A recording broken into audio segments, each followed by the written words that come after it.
Is it time for teachers and staff to start carrying guns in school? Tonight, one Michigan district is talking it out. Crushed and killed on the job. Tonight, new information emerging about the two men inside a Sterling Heights warehouse when they were killed. I'm Kimberly Gill with the Detroit Youth Choir. The night before the semifinals on America's Got Talent, why they say staying here in Hollywood will help them wow America. Vote USC for AGT!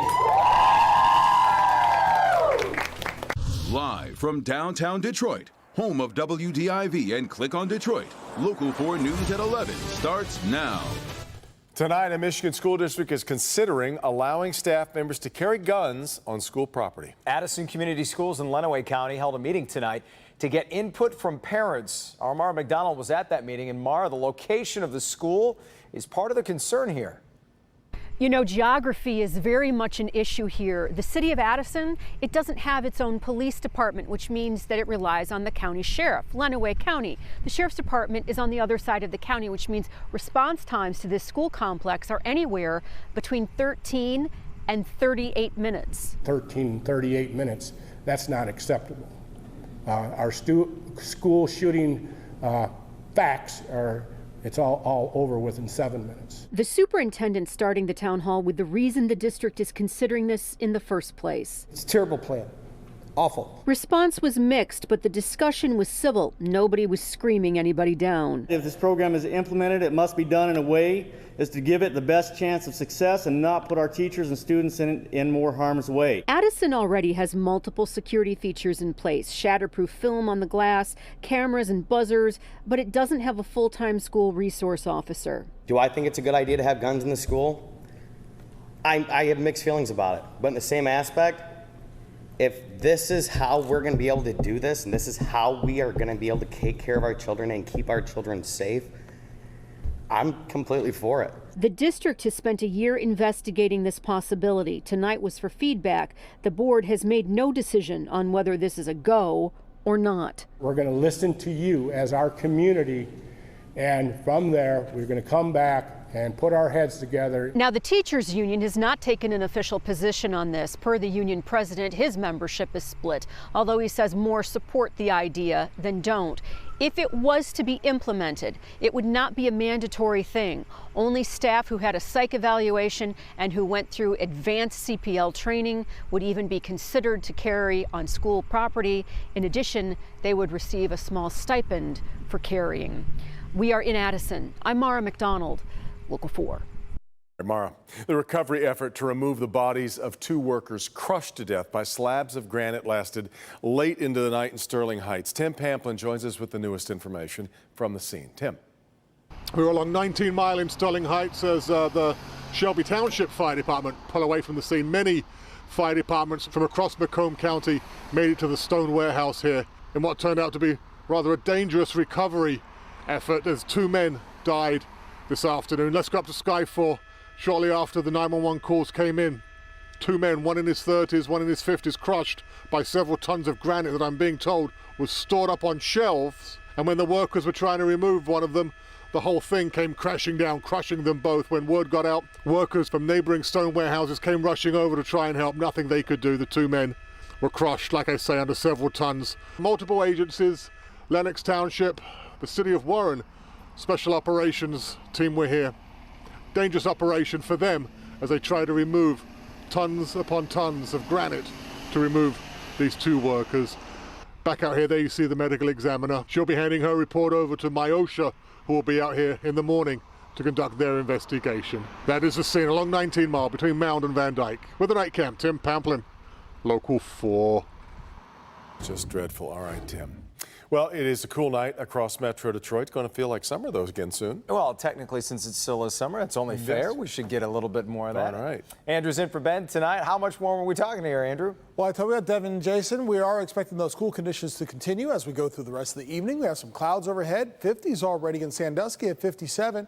Elsewhere, mostly low 60s out there. 64 for our friends over at Metro Airport. City Airport's at 63. Pontiac, good evening. You got 63 as well. Winds generally out of the east or southeast. northeast, but when they switch and come out of the south, they'll be bringing in some of that warmer air. It's still 84 degrees for our friends over in St. Louis, while it's 73, warmer by almost 10 degrees in Indianapolis. This warmer air is on the way for us. So we're looking at a cool night for tonight, but temperatures soar tomorrow afternoon. When you wake up in the morning, kids, workers heading to work and school, temperatures will be in the low 60s, but it will be dry overnight and tomorrow morning at the bus stop. We'll talk about how high those temperatures go and how long that summertime feeling will be with us in your 7-day forecast.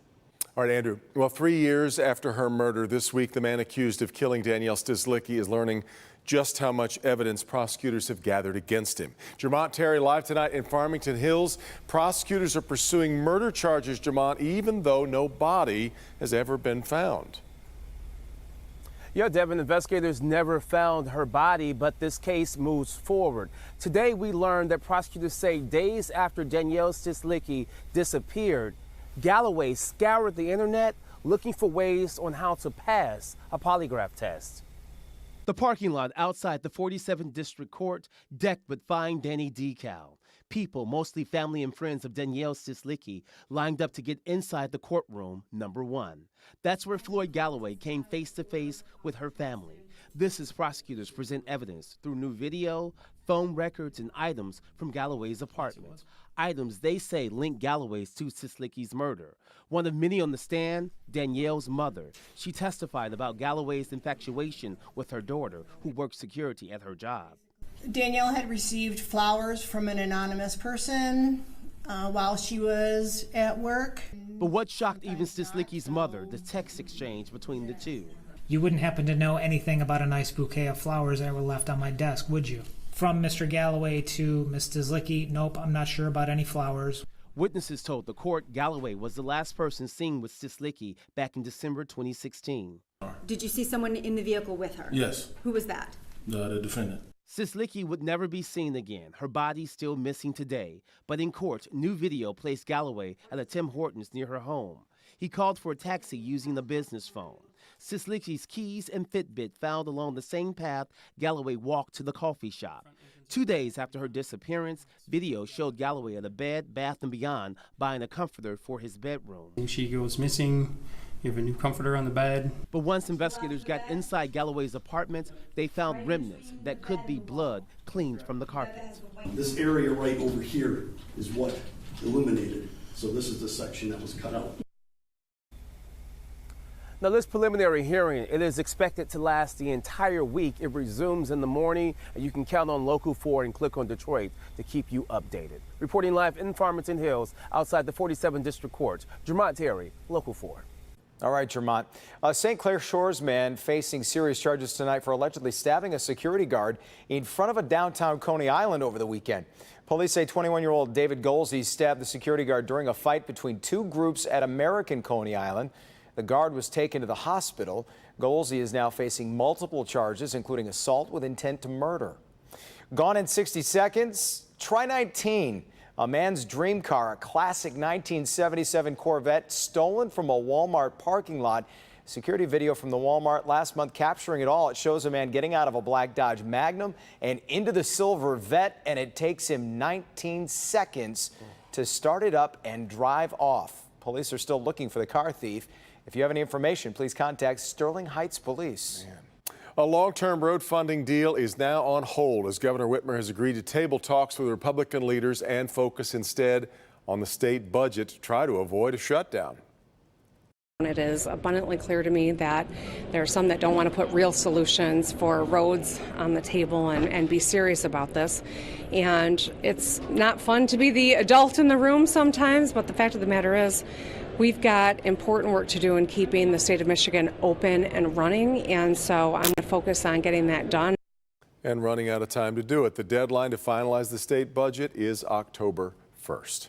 Still to come on a Monday night, it was a data breach that left 147 million people exposed. If you were a victim of the Equifax hack, what you still need to do to claim your $125 settlement.